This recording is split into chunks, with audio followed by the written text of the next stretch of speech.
আসসালামু আলাইকুম। আজকে আমি আপনাদের সাথে শেয়ার করব কিভাবে সবচেয়ে সহজে গরুর ভুঁড়ি রান্না করা যায়। আর আজকে আমি ভুঁড়িটা রান্না করব আলু দিয়ে।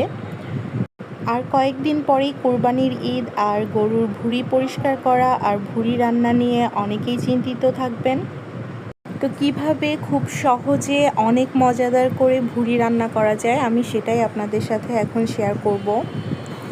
তো গরুর ভুঁড়ি ভুনা করার জন্য আমি প্রথমে কড়াইতে তেল দিয়ে দিয়েছি, তারপর পেঁয়াজ কুচি দিয়ে ভালো করে পেঁয়াজ কুচিটা ভেজে নিচ্ছি। আর এইদিকে আমি এলাচ ও দারচিনি নিয়ে নিয়েছি। এবার আমি এটা পেঁয়াজ কুচির উপর দিয়ে দিব, আর আমার পেঁয়াজটাও বাদামি রঙের হয়ে আসছে। এবার আমি দিয়ে দিচ্ছি পরিমাণ মতো রসুন বাটা। আপনারা আপনাদের গরুর ভুঁড়ির পরিমাণ অনুযায়ী রসুন বাটাটা ইউজ করবেন। এরপর আমি দিয়ে দিচ্ছি আদা বাটা।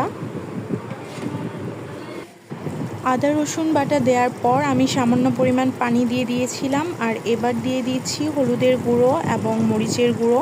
আপনারা আপনাদের প্রয়োজন মতো এবং পরিমাণ মতো মশলাটা ইউজ করবেন। আর এবার সব কিছু একসাথে ভালোভাবে নেড়ে নিব আর খুব ভালোভাবে কষিয়ে নেব মশলাটাকে।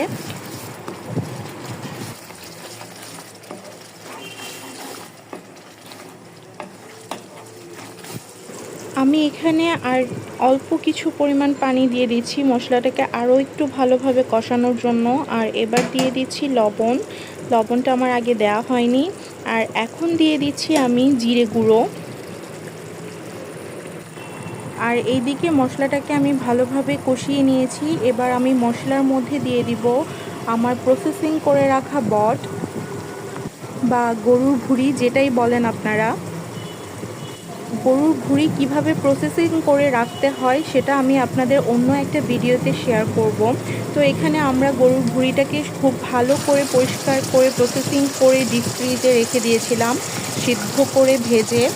তো ফ্রিজ থেকে নামিয়ে এখন আমি মশলার মধ্যে দিয়ে দিলাম ভুঁড়িটাকে।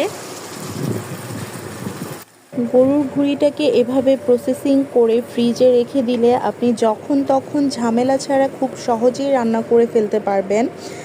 এটা খুব একটা ইজি উপায়। ভুঁড়িটাকে কষানোর পরে আমি প্রেসার কুকারে দিয়ে দিয়েছি ভালোভাবে সেদ্ধ হওয়ার জন্য। আপনারা চাইলে প্যানেও রান্না করতে পারেন প্রেসার কুকার ছাড়া। আমি প্রেসার কুকারে দিয়ে দিয়েছি। প্রেসার কুকারে কয়েকটা সিটি দেওয়ার পর আমি খুলে নিয়েছি। আর এইদিকে আমার ভুঁড়িটা খুব ভালোভাবে কষানো হয়ে গেছে।